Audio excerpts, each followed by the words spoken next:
Hey, y'all, when it comes to the AC business, trust goes a long way, and that's why I recommend Cool Kings Heating and Air.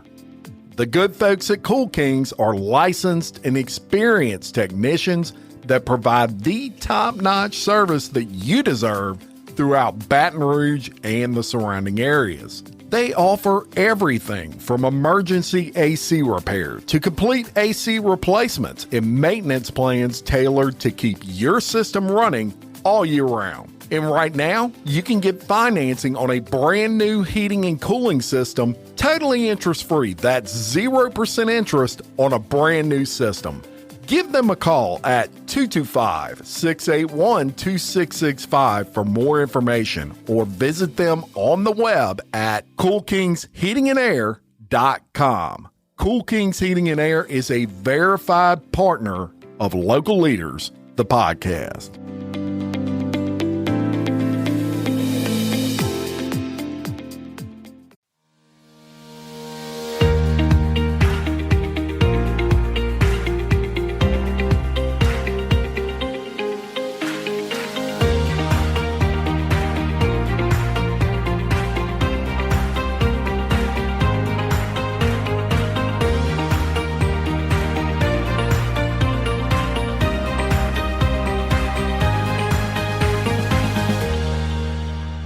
Hey, everyone, and welcome back to Local Leaders, the podcast. And today I am joined by Livingston Parish Sheriff Jason Ard. So before we go any further, welcome to the show. Thank you, Jim. It's always good to be here. Well, I'm excited to have you here, and another year has flown by. They go by so quick. They do. They do. One of your flagship programs, of course, is the Christmas Crusade. Mm-hmm. How many years has this been? So we are in our 38th year. 38th year. 38 years.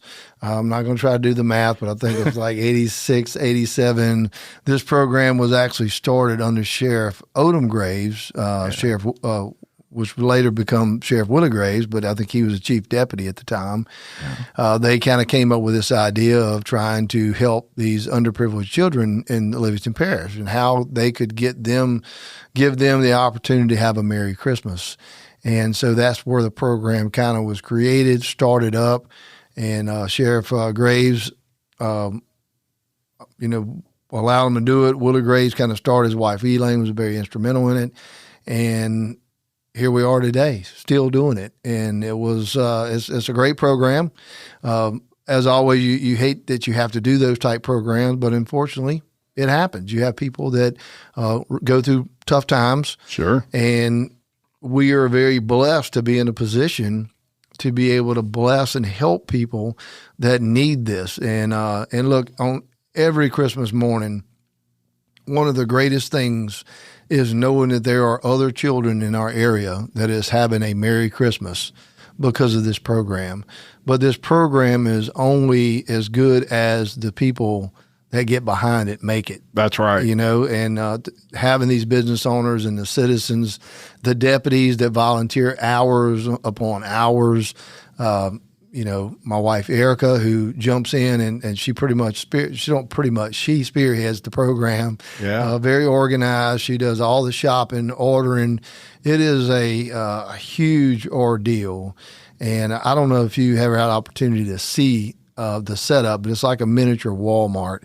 Yeah. And this is something they've already started prepping, and they do a very good job of finding out like what is the hot item. Yeah. I don't want this child to be playing with a wooden toy and be the only one in the neighborhood while all the other kids in the neighborhood has the hot item. And it changes every year. Every year. Hard to keep up with, I'm sure. Is. Well, when you have 400 deputies and they have, we're having new babies in the LPSO family, it seems like once a week.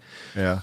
And so many different ages, we're able to kind of keep up with what's hot, what's not, what's in this year, what does kids really want, what the little girls want, what the little boys want. Like what is that item that they are wanting under that Christmas tree, Yeah. And of course, this program really focuses on 0 to 12-year-olds.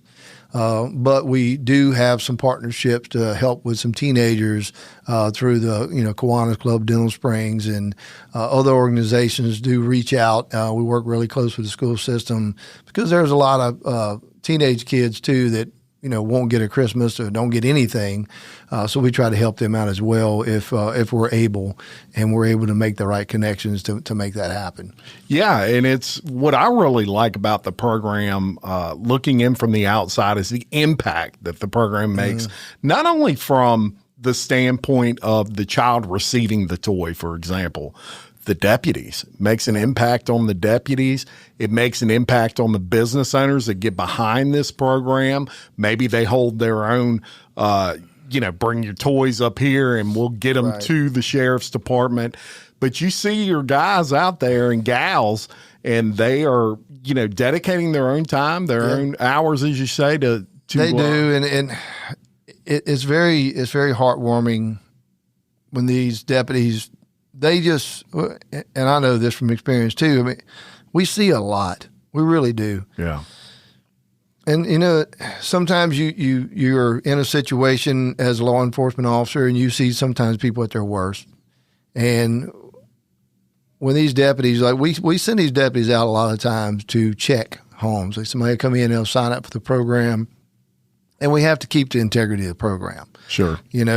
So we have people to make large donations and we have people to make small donations, but we're going to make sure that integrity of that program is very much professional and we're spending your money wisely. So we have to check areas. Absolutely. We have to check people's background sometimes, and the deputies will go out and, they so many times, I can't even keep up with it, just dozens and dozens of times. Look, man, these people, I just went, look, they need more than just presents. Like they don't have no food. They get their electricity's not on. So that has created over years partnerships with other organizations. So Mighty Moms has helped us a lot when it comes to the food. Absolutely. We have a lot of churches that has helped us out with even furniture for families, getting electricity turned on. I mean, it's so many things that, and a lot of that is because of the deputies being good at observing the things that they're going into these homes and looking at them, but the coolest thing every year for me, and it happens every single year, is the deputies that come in, and it's a lot of them that actually sign people up. Yeah, and these are people that they have ran across, our citizens that they've had to deal with. I had to put a mom in jail, or I had to put a dad in jail, a guardian in jail, what have you. Yeah. And those deputies will sign this family up, say, look, this family's in need. We checked it out. We want to give them a good Christmas. No matter what the reason is we were there to do our job, we still are trying to be as, compassionate. Right. And fill a void there. Well, that deputy is usually the same deputy that is adamant that he gets to take those toys to those kids. Wow. And that's a big deal to be able to see that, because, we're not Superman, right? We don't have a heart of steel. We're going to have that moment where we don't want people to just see us like that. We want those kids to know that, hey, look, we're good people. Yeah. But we have a job to do. So to be able to flip that script in a child's eyes, I think is important to those deputies. I know it's important to them. So we see a lot of that. Yeah. And it just says a lot about the program and what goes on behind the scenes that a lot of people don't know about. And the deputies that you see at all three Walmart locations and Bass Pro, they're not being paid to be there.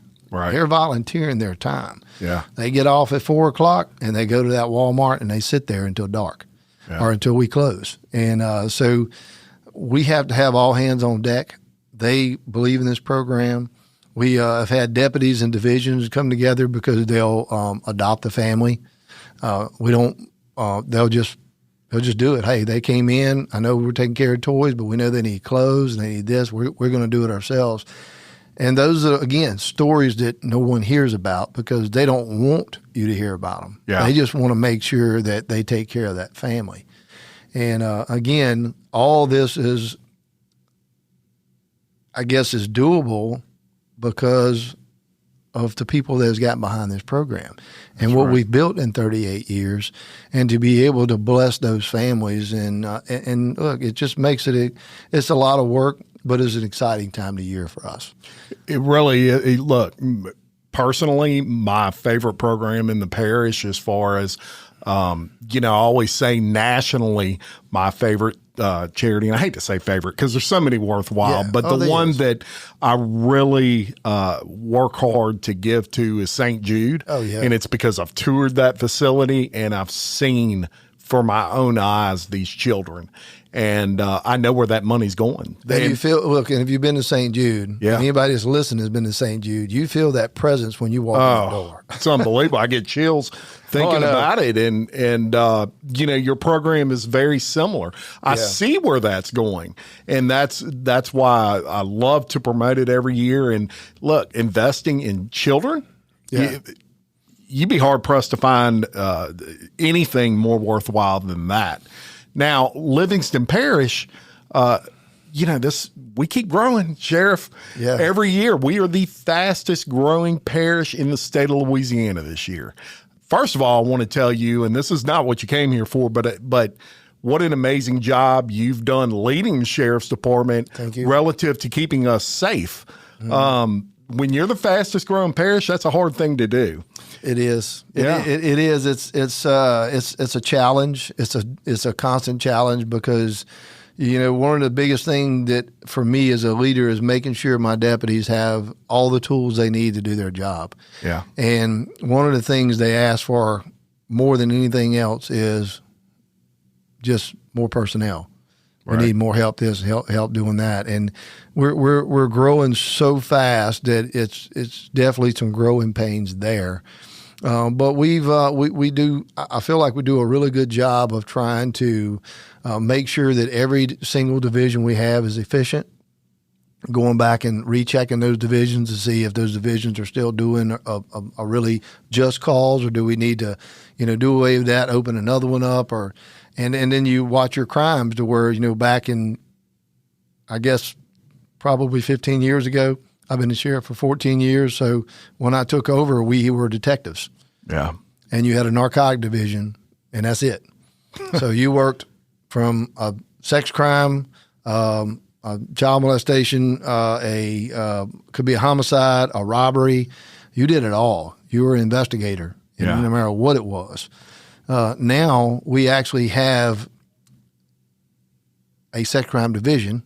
That's all they do. Yeah. The ICAC group. We have a division that's financial crimes, and that's a big, big deal. I have two guys. We just added one just recently because financial crimes is just getting to be a really big ordeal because of the internet, technology, and it's you wouldn't believe the hundreds of thousands of dollars that we have been able to recover, and through a person that was just doing a transaction or wiring money, and it's captured by some of these people that are scamming people, and they'll capture that money and reroute that wire to somewhere else. And the crypto coins, look, if I could ever turn the crypto into money, I might could absolutely not have to collect taxes one year. Yeah. But it's just crypto money. Yeah. we didn't even know. I know that taxes is a sore subject, people. but we didn't even know, you have so much of that going on out there. We wasn't prepared for hey, we need to do something with this crypto money that we're seizing. What are you going to do with that? Yeah. So it's so many things that are going on. Narcotics. Y'all keep up with them. If you don't keep up with Louisiana Parish Sheriff's Office, we have a fabulous social media team. Yeah. And we have an app, and we do, I think, a great job of trying to educate and keep you in the know of what's going on around the parish. Our narcotic guys, they specialize in putting these bad guys in jail, or these drug dealers, and they do excellent. We have made some really good cases. Last year, not only did we take over 150 individual doses of fentanyl, 150,000 doses of fentanyl off the street, individual doses. Wow. That person's in prison for pretty much life. Yeah. Him and the other guy, they got 99 years, who was one of the other big drug users. So, and whenever you talk about that, you talk about the fact of the abuse problem we have here in Livingston Parish, and where fentanyl was killing so many people. And we go back to 2022 or 2023, whenever we had 120 something people that died from a fentanyl overdose in Livingston Parish. And we beef up narcotics, start doing what we do, and you see those numbers drop to where you find the two main guys, you put them behind bars for life, and then your next thing you know, your stats 4 people overdosed. Unbelievable. It's just we have those things that are happening, and I say it's behind the scenes because sometimes you know about it, sometimes you don't. But but this fast growing parish has caused us to have to think out the box and try to specialize, like domestic violence. We have a domestic violence unit. That's all they do, is work with domestic violence victims. And those individual investigators are very knowledgeable with that type of crime. And so now when you have a domestic violence related homicide, that's who goes in and works that homicide. Yeah. And they know and understand. And of course, when we have any type of homicide, all boots are on the ground. Sure. And all these divisions work together. But we've been able to specialize and do those type of things to be able to give you a more professional law enforcement service. And sometimes it's hard to do that, but we are fortunate to be able to offer and provide that for our community. Yeah, it's, and you mentioned briefly ICAC. I want to talk about that quickly, because that's a program that the sheriffs throughout the state of Louisiana participate in. Yes. Your particular division has really done some amazing things. I know you have some stats regarding ICAC specifically. I want to cover those quickly. So yeah, and ICAC, Internet Crimes Against Children. Yeah. And so it's a task force that from the Attorney General's office. Liz Merle actually had one of her people approach me, Chris Masters, who actually I spoke to, wanted to kind of get us involved in this ICAC program. And so I didn't know a lot about it. I am known in the law enforcement world. I'm not a big task force guy. And the reason I'm not a big task force person is because I want to make sure that my citizens are getting the service they deserve. And sometimes these task force will pull this deputy away from Livingston Parish and focus on another parish or what have you. And that's just kind of my views on it. Now, there are very good task force. We are a member and have some type of, our hands or some kind of connection with them. So we work with them. I just have never been a fan. And the reason I'm telling you that is, so I was approached about this ICAC before in the past. Yeah. And I was like, well, I don't really, and look, and sometimes when you're in a position that like I'm in, slow down a minute and really look and pay attention. Well, my stats wasn't showing that I really needed to be a part of something like that. And one of the biggest things about having been able to have a member on a task force is having the right deputy that can do it. So when I was approached, I sat down with Chris Masters. He was kind of my contact. Me and him had, some conversation. And I'm going to go ahead and throw him under the bus. Kyle Hotard, one of my deputies, he approached me about this ICAC task force. He said, Sheriff, I've been, looking into this. I really would love to be involved in this. I kind of want to make this happen. So we kind of started having the meetings and kind of liked what I seen. One of the biggest things is there's a lot of times when you run a big agency like this, and I really want the citizens, if you tuned out, tune back in, because I want you to listen to this part. There's always that time where maybe a detective doesn't give you maybe the justice you thought that you deserved, or maybe you made a complaint and you feel like that it didn't get looked at, or the ball got dropped, and they'll call the AG's office, the ICAC task force, and then that ICAC task force will usually reroute that back to my ICAC division, and we will relook at it. Yeah. Well, I really like that because there's so many times that I have no clue that detective dropped that ball. Okay. Yeah. We're a big agency. And sometimes if you don't make a complaint, we don't know that. And you have people that'll call me directly and we look into that kind of stuff. So that's kind of what kind of maybe got the ball rolling a little bit. And then before I knew it, it was just exploding because these deputies that I had was trained. I had Kyle. I kind of put him under one of my captains, which is Calvin Bowden, and said, look, let's just kind of monitor this. And then we started looking at a lot of our sex cases that had been coming through. We had a lot of good ones, but we had a lot of failures. And that made me revamp. And I actually did we now have 4 detectives that only do sex crimes. They do nothing else. We did have juveniles doing sex crimes and juvenile stuff. And that can get to where, like I said earlier, you can be more efficient by having a sex crimes investigator. Yeah. And so that's what we did. ICAC was one person, which was Kyle. We now have 3 people in our ICAC division. Probably could use 4 or 5 more, and they are killing it. Yeah. I mean, these individuals, they work really well together. A lot of investigations lead over to each other from your just your sex crimes division, which is dealing more with victims. Your ICAC division is dealing a lot with people that are on the internet seeking out these predators. I say on the internet seeking out their prey. And so it's more of a proactive unit trying to identify and catch these predators before they actually get a victim. But through that, we've arrested over 185 people. We've been in almost 2 years. So less than 2 years when we started ICAC. It's right at 185 people that's been arrested. Nearly 200. Yes. Wow. Already cases. And these are good cases. They're disturbing cases, but they're good prosecution.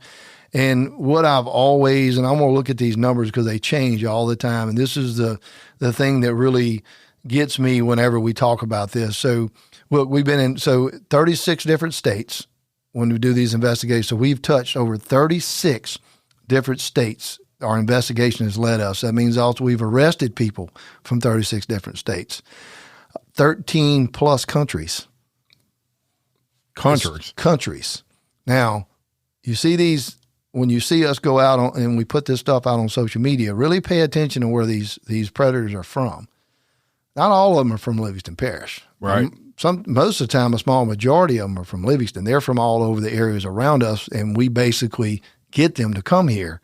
And we make that arrest. Yeah. They think that they're talking to a 13-year-old child or a 14-year-old child. In reality, they're talking to an undercover deputy. Yeah. And we have procedures to make sure we do it the right way and making a good investigation. But the number I wanted to share with you that is amazing to me, that this number is what makes me keep doing this, what makes me want to do more, is that we have identified 78 child victims that was unknown to law enforcement or their parents.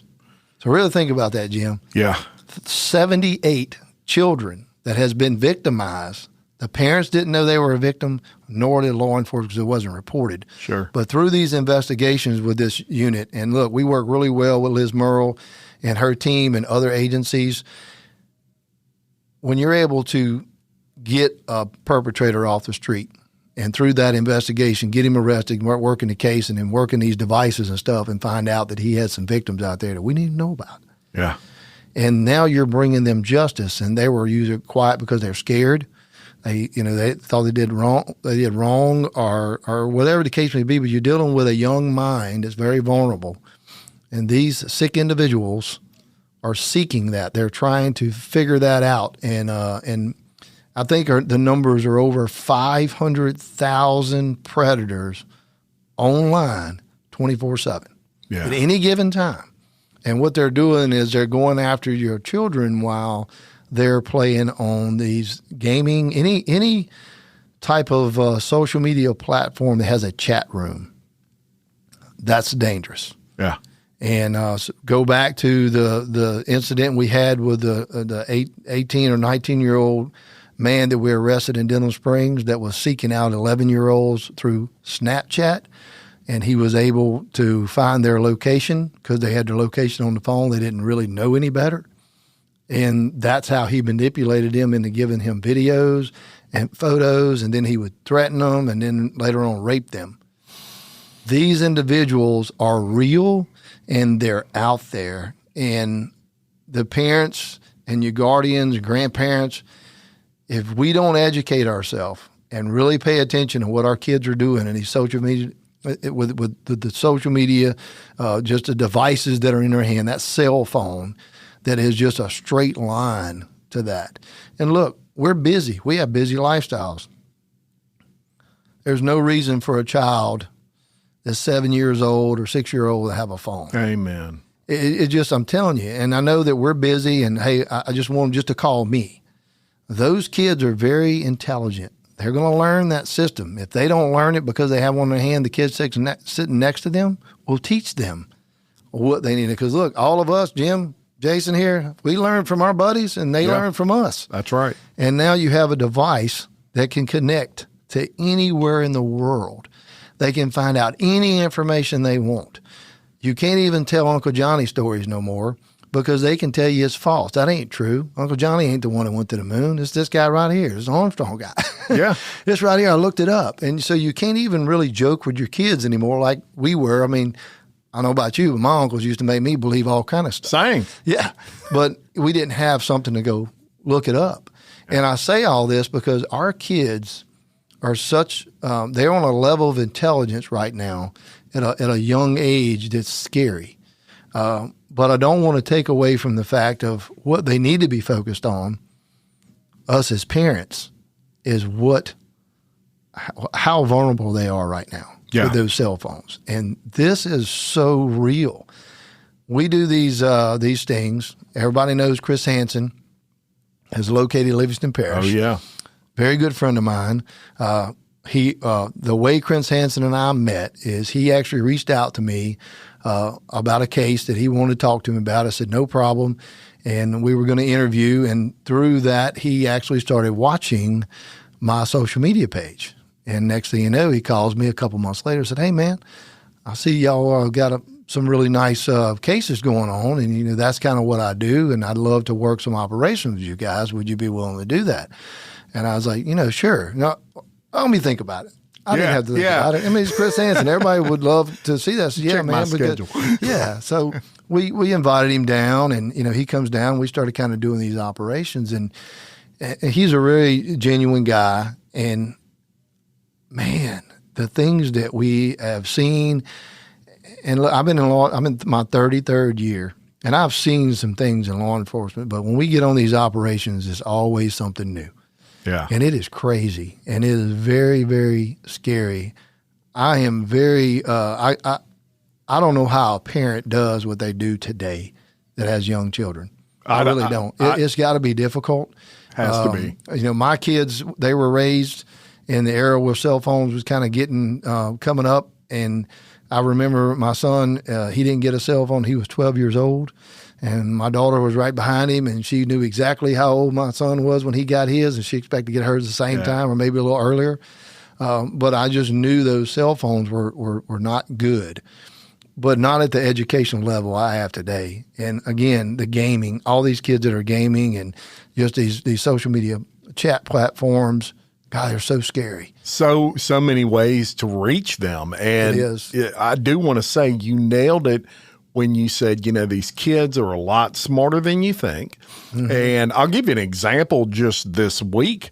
A case broke in Louisiana where a 13-year-old male was making deep fake images of a 13-year-old female. Now, that's child pornography. Yeah. There's laws against that. And this has created a firestorm in that area. But I have no idea how to make that. This 13-year-old kid, it was probably no problem for him to do that. And these deep fake images look real. They look exactly like as if that person was taking a picture. And so that's how smart these kids are today. And predators is exactly the perfect name for what those people are that seek them out. Yeah. Amazing job. And one thing I really like about what your office has done with that ICAC program is you turned it into proactive rather than reactive policing. You're catching these predators before anything happens. Yes. Instead of someone making a report saying, that my child was raped by this adult, and you're starting from the back end. You're catching it in the front end. Yeah, and we've had these incidents where these individuals have came over here with guns. Oh, wow. They came over from areas, Biloxi, Arkansas. I mean, they've drove down here. Arkansas, state's over. State. They drove down here to have intercourse in their mind with this juvenile, 13, 14 years old. I mean, what are they going to do if it's actually a 13, 14-year-old female and male? Because it could be boy or girl. We've arrested them for both. And this actually happens.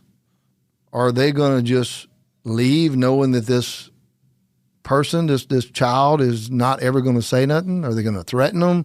Are they going to become somebody that they, going to be haunted by the rest of their life? I mean, think about it. 78 victims were already unknown. Yeah. That has been victims that wouldn't tell nobody.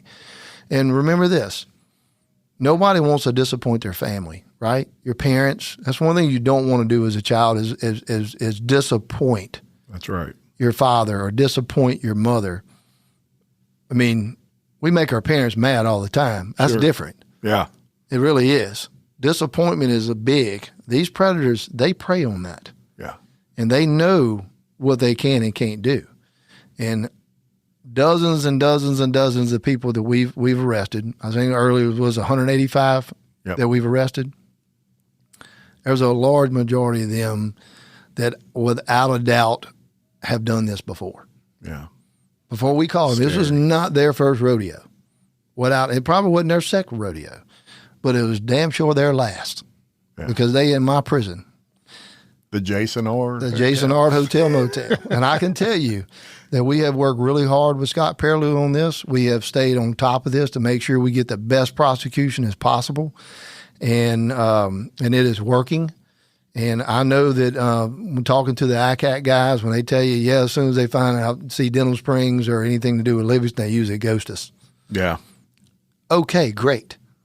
Then what will we do? Well, that's why we have been actively helping Liz Merle get all sheriffs on board, because I want you to ghost the state of Louisiana. That's right. And we now have a great partnership. I don't know how many sheriffs are on, but I think it's over 58 now. If it's not 58, it's going to be really close. There's 64 of us. And Liz has done a great job, her and Chris Masters, of going around talking to these sheriffs. I do my best of trying to pick on a fellow sheriff to tell him, why ain't you a part of this division? You're not good enough. Just kind of having that relationship of being a little competitive, and we do that because we need them to be a part of this team. And so the last operation we did in the Watson area. I think it was on Fox News the other night. Yes, saw that. One was a doctor. We had some individuals in their 40s that decided to go swimming in a swimming pool, and it's just crazy stuff. And I actually when I walked in the room, I just want people to know, when I walked in the room, we had people there from East Baton Rouge Sheriff's Office, Ascension Sheriff's Office, several PDs, Slidell. I'm gonna miss somebody, but it was several of them. This is not just Livingston Parish deputies. This is a task force. Yeah. From all over, and we're working. And like I said, we're making these cases. We arrested I think one or two individuals out of the 11 or 12 we arrested that night were from Livingston. Then you have Baton Rouge. We've arrested them before from Biloxi. They've drove from Biloxi. I mean, it's crazy how far this is spread. And I actually was afforded the opportunity to Representative Kelly Hennessy to come over and actually be a part of that sting. And she took that opportunity. Matter of fact, I think she was so interested and intrigued by it. I left about several hours before she did. I think she hung around and worked with them most of the night just to learn and educate, to see what we're doing with boots on the ground and these operations. And I wanted them to see that. Now, this is one of our representatives because, hey, Yes. we might need some money over this way for this. Liz may need some money, and now they know the importance of these sting operations. These are not something that we just sitting around twiddling our thumbs, trying to make this stuff up. This is real. And everybody we put in jail, we're stopping them from victimizing someone's child. That's right. And these people are legislating law. Right. And when they see that firsthand, and it's one thing to see it on the TV, it's another thing to be there and witness it. I'm sure it had an impact on Representative Hennessy. Oh, it did. And it was one of them things that it just kind of an idea came to me. And of course, I'm sure that I'm going to have, Roger and Shane and all of them going to be calling me, what about us, Yeah. And hey, come on. Need to see it. You need to see what we do here. When you go behind the scenes and you're able to sit and watch these individuals work. And I think one thing that Kelly will tell you is the way these deputies were so into it. Like they were, and then from one moment they were sitting there kind of doing the work, explain how they're doing it, and boom, jumping up, putting vest on, guys on the way, he'll be here in a minute, and went from investigative mode to tactical mode that quick. Wow. And it is absolutely something that is, it needed to happen. I wish I'd have done it years ago. I'm not scared to say that. I'm glad I'm doing it now, and I'm glad that we're in a position to pretty much lead the way for the state of Louisiana and work really close to an attorney general I think is doing a great job. We have a great working relationship, and we have the right people that are sitting in the right chairs to be able to make this thing happen.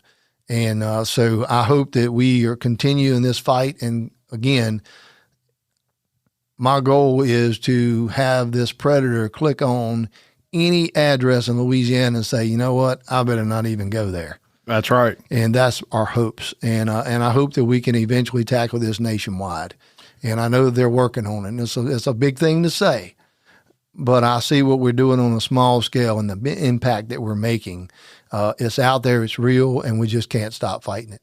And I can tell you that just reading through the chatter that I read through on social media like Facebook, the reputation that Livingston Parish specifically is getting for don't go there. Right. Don't legit. Come there. Yeah. That's right. Don't. I can't believe these people keep going back to Livingston Parish. They're not getting away with it there. And that's a reflection of your affiliation with Chris Hansen and this thing going national. Right. Like you said, some of these people don't live here, but they're familiarizing themselves because of the True Blue Network and the Livingston Parish Sheriff's Office working so closely with Chris Hansen's. Yeah. Look, we did the second sting with Chris Hansen in the same area, at the same house. Yeah, the same house. 3 months later, just as many people. Yeah. Like if you watch some of the episodes, you know where we're at, and now we're moving around. But it's like I don't know. Chris is big asking the same question: is why do you do this? Why do you do it? And he said he's never got an answer. Never. So I think they have something wrong with them, mental capacity, whatever. But I don't care what it is. You're not going to do it here in Livingston Parish. Yeah. We're going to catch you, and we're going to make sure that you get not only justice, but just the fullest conviction I can possibly give you. And I'm glad, again, that Scott Pearley got on board and has really done a good job of helping us get these prosecutions when it comes to these type cases. He really has. And, you're protecting the children, doing a great job of that. And that leads me into my next topic, which is another program that you started. This is the school safety detail. Of course, thank God we've never had to deal with some major school shooting like they've had, Uvalde, these places that all of us have heard of, broke all of our hearts seeing just horrific tragedies like that. But that doesn't stop your department, Sheriff Ard, from ensuring that we're doing everything we can to protect those kids, and school safety detail is a big deal. Tell us about that. It is. And look, several years back, I actually tried to pass a sales tax to try to make sure I can put an officer in each school. And, knowing what I know today and once we got through that, of course, it failed. And I'm glad it did, because I don't know, even today, it's really tough to get that. We have 52 sites, 49 with kids. Wow. So it'd have been really challenging to try to hire that many people to do that. Now, I'm not saying that I wouldn't, if it did pass, I would have absolutely did my best to try to do that. But at the end of the day, that's almost impossible. Yeah. Right. But I always wanted this. And the very first thing I did in 2012 was put the very first school resource officer in the Livingston Parish School outside of Denham Springs. Yeah. Okay. And that was Aaron Bond. He actually was working with East Baton Rouge Sheriff's Office. I got in negotiation with him as I was running. I said, I want you to come over here. I want to start a school resource officer. We put him in Watson, kind of the rural area, heavily populated. That's where we kind of started. And I wanted that not only because he had a gun on his hip to protect our kids, but be mentors. Can they have a kind of a role, right? Build trust in these children, and to know that they can come to us if they have a problem. So it was so many objectives there to try to reach. Well, we now have close to right at 13 school resource officers. Yeah. And so just trying to think of how we could do a better job of securing our securing our schools. How can we make this happen? The superintendent at the time was Murphy. He was actually who the superintendent was. Yeah. I went to him and we had a conversation, and we just basically said, look, let's do this. Let's do a 60-40 split. Let's just dedicate a certain amount of money to school safety, and we'll start getting these deputies to go off duty and sit at some of these schools. Let's just see where it goes. So we dedicated, I think it was, I'll go ahead and say, I think it was like close to $3 million, okay? Because we did a math, like we have 52 sites, 49 with kids. We have ball games all the time. We have all this stuff going. So we did a kind of a math of what it would cost us, and the math came up to be around $3 million. So I said, okay, well, I'll dedicate a portion of that. You dedicate a portion, and that's what that's used for. Okay. Well, we have a lot of deputies on the ground, but it's sometimes hard to have 49. Sure. Right. Yeah. So, but what that did was allow us to build that program. And I don't want to use numbers. It's a high number of deputies that are in the schools, because I don't want people to try to figure that. It's just a safety thing with me. Sure. But these deputies are at this school. We put in over 30,000 hours, boots on the ground hours at these schools. Wow. Since we started. And this is 24, 25. When you pass a school and you see a unit, they sitting there and they kind of watching the parking lot. They do get out of the unit. They do walk to schools. There's things that they do.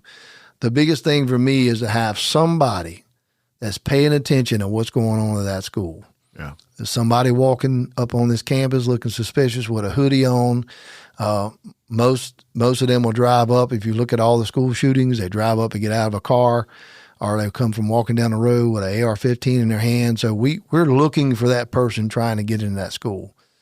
Most of the time you have a school resource officer that's inside the school, right? That's all day long. They rotate in these schools. They're always, you don't know what school they're going to be in, but they're in these schools all day long. This security guy is watching our schools too. He has contact with people inside. He's just kind of watching over them. Yeah. Okay. I've had people say, well, why don't they write tickets? Well, tickets are important, and trying to keep the roads safe, and that's important. But if I were going to take over the school, the first thing I would do is have you, Jim, make that deputy pull you over and write you a ticket. Yeah. So I can get in that school and I'll take care of every one of them kids while you have him down there distracted. Yeah. That's why their sole job is to watch those children and watch that school and look for any kind of suspicious activity, and then they approach it. Yeah. And we have had a lot of incidents that they have stopped. And a lot of times we don't appreciate the things that go on. I use the word behind the scenes a lot because we have a lot that goes on behind the scenes. One of those is when we have a divorce court at the courthouse and one of the parents don't get their way, it usually winds up at the school. Yeah. And sometimes before we can get somebody there. That don't happen anymore. That's huge. That is. And let me tell you what you don't want to deal with is an angry father or angry mother, and you're in between them and their children. I don't ever want to be in that position. Unfortunately, we get there, but we got to make sure that we keep everybody safe. Yeah. And those are just the unfortunate situations that we find ourselves in because that's our job. That's just what we do. But that school safety has been a big thing for our kids. It makes me feel good as a father to know that these vehicles are there. I didn't have that when my daughters and my son was in school, but they did have the school resource officer program. Yeah. And I can tell you that this man right here drove by that school several times and we had a shooting somewheres just to put my eyes on one of my child's vehicles. I have to see them. I just need to see their vehicle. Yeah. Seen a deputy in a parking lot or, mine went to Walker. So just to know the Walker officer was there made me feel better as a parent. Sure. I experienced that. So this is just trying to do our part. We also have been able to use these security guys to move them. Sometimes we have these ball games. I know last year, or was the year before last, kind of had a bunch of problems at one of the schools where there was a lot of fights. And we may have some some of these football games or even basketball games, we get these rivals where they get a little bit out the box, some threats go down, they, do go a little bit overboard with some of their pranks. And to be able to pull these guys in is big. Yeah. It's big to show that presence. And look, I don't want us to do anything on Friday night but enjoy Friday night football, right? Yeah. When I go to a basketball game, I want to enjoy a basketball game. I don't want to have to deal with a bunch of kids fighting, and then next thing you know, you hear gunshots, and then that's not what it's about.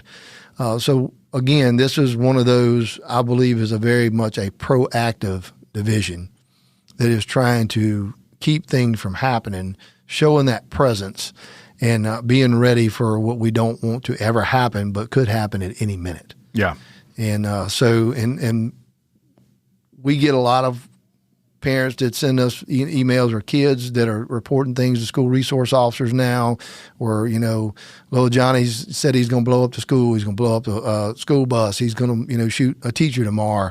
We get those pretty regular and we take them serious. And if a law's broke, they get charged. I have a zero tolerance for that. Yeah. And that's big to be able to do that, but we have to.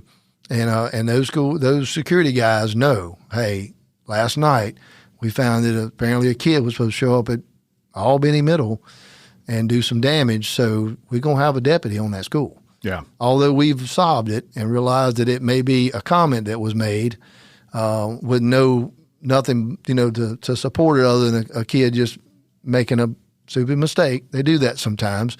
There's no really merit to it, but then again, there's the ones that are. Right. And so we have a really good communication thing going on. This is carried over with Jody Purvis, who's now our superintendent, who does, I think, a wonderful job. Phenomenal job. He does. Jody's he's very good at making sure that he is very transparent with all the parents. And I get a lot of his text messages and that he's sending out, so he keeping everybody informed. And what we don't want to happen is these children not enjoying getting an education and being disturbed, and every time we turn around, we have to shut the school down because if a kid put a rumor out. Yeah. And look, it's sometimes going to be difficult to differentiate. What's a rumor, what's not a rumor. But this division has absolutely proved himself. They did a great job. There's a lot of guys we have some retirees from the Baton Rouge City Police Department, friends of mine that we've brought on that are very capable. I have some retired deputies that are very capable. They still have to do their training. They have to be post-certified and have to have their police officer standard training up to par. And of course, we provide that training. So these are not just, some retired guy with his feet propped up. These are legitimate law enforcement certified deputies, and you can't work that school unless you have that certification. 100%. And so I'm very proud of it. I'm so glad that we had the partnership with the school, so it's affordable to both of us. Yeah. And because these are the things that we can't afford not to do. Yeah. You know, any parent out there, like me or love me, hate me or whatever, you want to see that blue and white or any mark unit sitting in front of that school if your kid goes there. 100% agree with that. You want that. And it's proactive. It's very proactive. And again, I don't have them in every classroom where we would feel even safer, right? Yeah. Yeah. But we do the best that we can do with what we have. And we're doing a lot more than other people are able to do. Not that they don't want to do it, but we have been afforded the opportunity to do this. And so the plan is working. I'm a very open door type sheriff. I like my deputies to bring me information or ideas that they think, hey, we can make this more efficient. We can do this better. And we look at it and, hey, maybe we can. Maybe do this or do that. So that kind of helps be more, I guess, real well-rounded in what we do every day to be able to, again, keep not only our citizens safe, keep our kids safe, put the criminals where they need to be, behind bars. We also program them in. You touched on earlier, we're not going to really talk about, but there are criminals too that sometimes if you give them the opportunity, they're not a criminal anymore. Right. And those are the kind of things that we try to work on at the sheriff's office. And my mission's always been simple. I just want to make sure that we serve and protect the people of Livingston Parish and make sure that when you go to bed at night that you sleep sound and you don't have to worry about your kids riding a bike down the street, a drug deal going on in your front yard, that kind of stuff.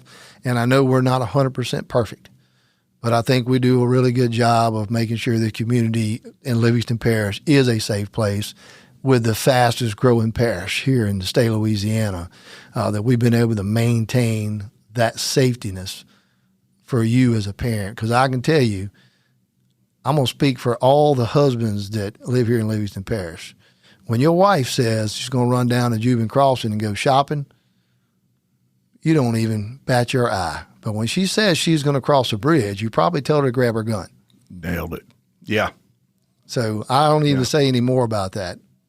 And I'm not talking bad about across the river because Sid Gosher is probably one of my closest sheriffs. Great guy. And they do that. They're so much bigger than us. They have a huge city. They have bigger issues, and that, look, we arrest a lot of people over in the Juban Road area. We have a lot of shoplifting issues, and it's not perfect over there. But my statement is what it is, and it's the truth. Yeah, you say grab the gun. I say don't go there.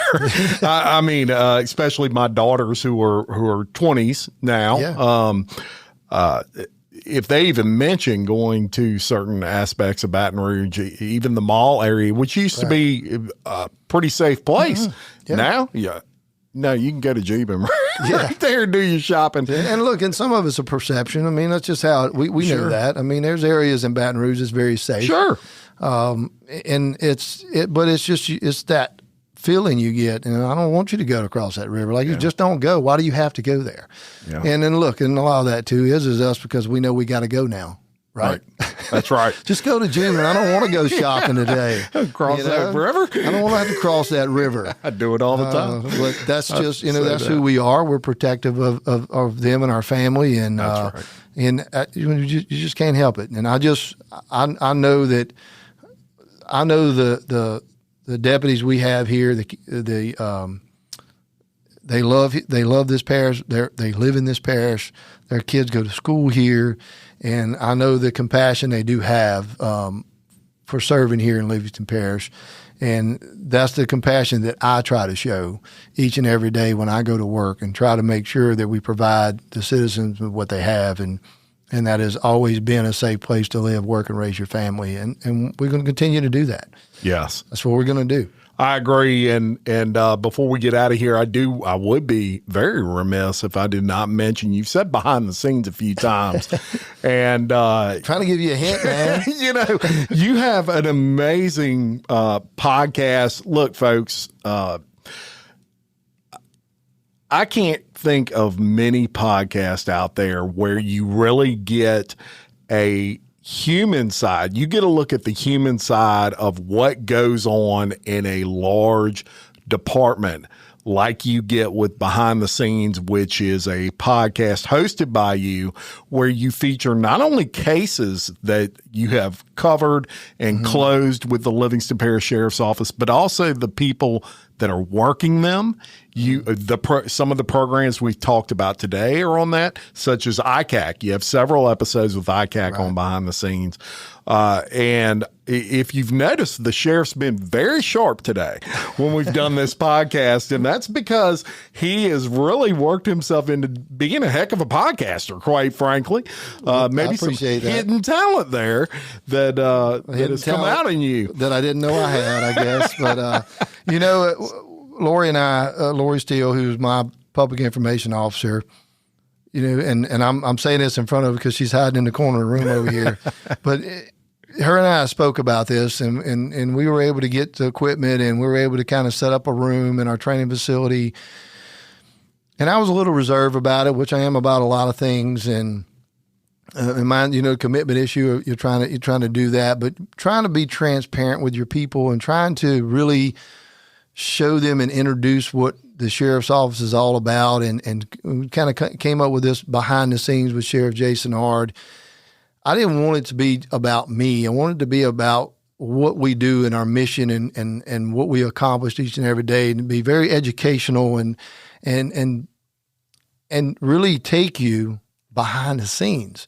And the way to do that is to pull these deputies with so many multiple personalities into a podcast room, sweating because they don't know what they're going to get into, and then watching them kind of relax a little bit and have a general conversation about a case they worked.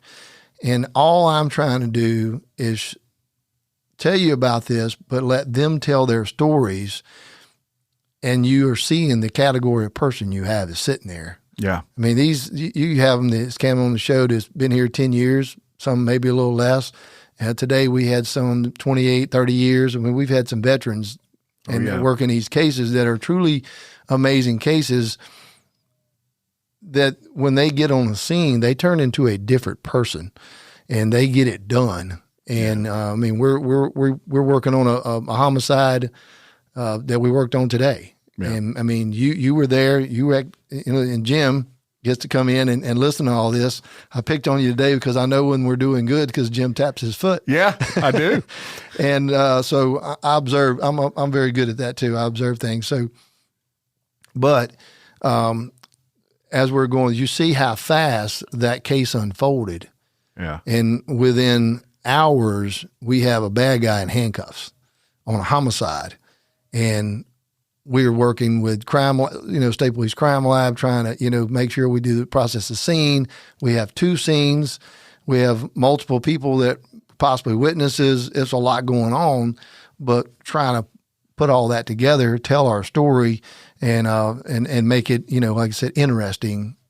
Very interesting. But my thing is, I really want to show the talent of the deputies that are sitting there, and we even point out things that we've maybe done wrong, or a mistake that was made, but also, this is how it came about, and that's the big thing about this podcast, of making sure that we do take you behind the scenes and tell you the things that we want you to know. And we don't really hold back. No. I mean, we try to say everything that we can, and because that's what actually goes on. There's a lot of things that you don't know.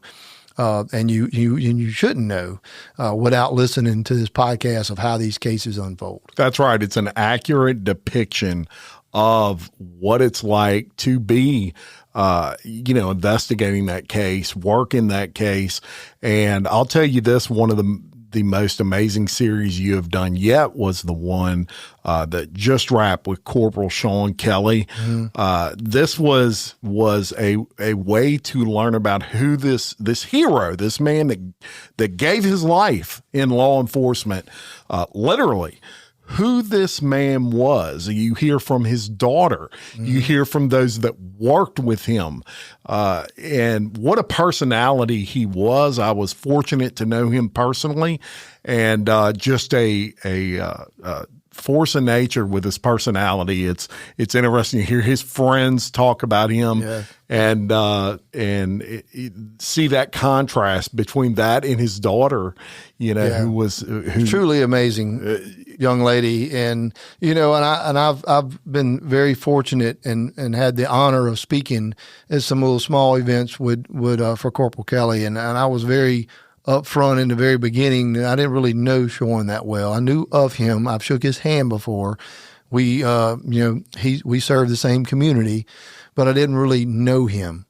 And through this podcast, I got to know him. Yes. And listening to the stories from his friends and his coworkers, and it's like I knew him. Yeah. And he was such a great guy, and always wanting to be the first one to step up and train people, and loved to joke behind the scenes and play pranks on his neighbor, which was another Dillon Springs officer, Scooby. He just learning their relationships and learning. Sean's, he's just like we are. He was a father, he was a husband, and he was one heck of a law enforcement officer.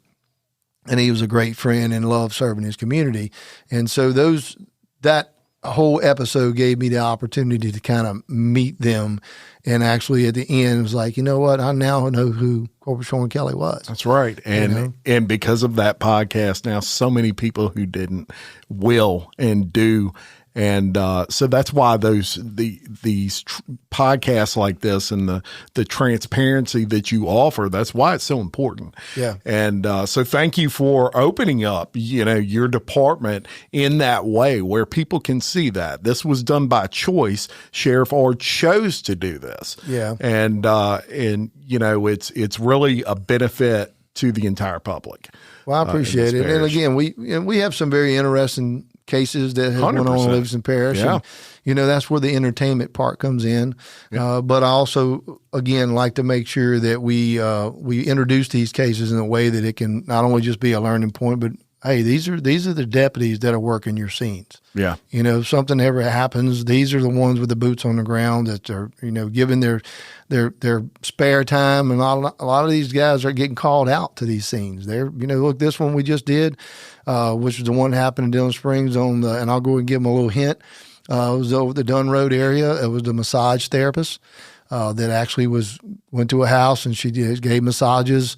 Yeah. And she wound coming up missing, and it was, and we kind of just take you through the whole thing. So we have these things that happen all the time. Yeah. And we want to make it interesting as far as just telling the story. And again, point out the talent of these deputies and let you know that, look, we are prepared. We are very capable of doing this. And that's kind of, keep things going. But again, transparency is important. We want you to, tune in, listen. And we don't always just do, those. It's a variety of things that we talk about. All over the gamut. So everything from programs to SROs. You did a podcast on that. You've done a podcast on the financial crimes division. Which to me was one of the most interesting, most educational eye-openers for me, myself. I mean, I know a lot about that, but that division there is kind of that division like, wow, that's pretty impressive. Yeah. That y'all are able to do that. Got to be a human calculator to figure exactly, out. But they do, man. It's unbelievable. It is. And I can go on and on about the different divisions and the things that they've accomplished and the good. I know there's always those that we don't bring justice to. We're not able to make a good case on. Yeah. We're never going to be perfect, but we try really hard to be perfect. And it's just sometimes it's impossible, but you just get up, brush your shoulders off, and then keep going and try to do even better the next time. That's right. And so I'm going to link in the description of this podcast, the link so you can go follow on YouTube, Behind the Scenes with Sheriff Jason Ard. And you just click that that follow button, and you'll be notified every time a new episode drops. So make sure you do that. Before we get out of here, one more thing, back to Christmas Crusade. I'll just spit out some dates here for people. Applications are being accepted December 1st through 5th and 8th through the 12th. Right. And so that'll be at the training center, correct? So, yes, the training center over on Woodside Drive, we actually start collecting the donations, the monetary donation and toys on November the 29th, I believe it is. That's the Saturday after Thanksgiving. Yep. And so you'll see deputies outside of all 3 Walmart locations. You'll see them at Bass Pro.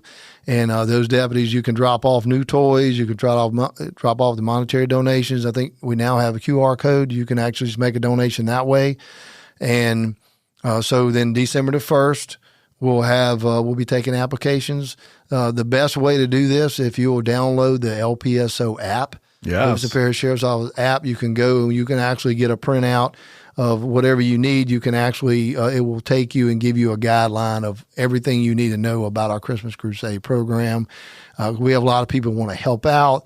They want to do, collect toys. So that will help you get the information you need by just downloading the app. That's right. And business owners with big pockets, they are a nonprofit 501c, so you can get a tax donation. You can. All my business owner friends out there that are looking for that end of the year, you know what? Pay Sheriff Jason Ard's Christmas Crusade and not the tax man at the end of the year with the federal government. Yeah, taxes are such a bad I'd subject. rather give it to you, Sheriff. Right. And I know they say, well, I'm already giving it to you. So look, I'm only the collector. I don't do anything. I only collect it. That's my duty, sworn duty, and the Constitution tells me I have to do it. That's it. That's it. So we're going to honor the Constitution.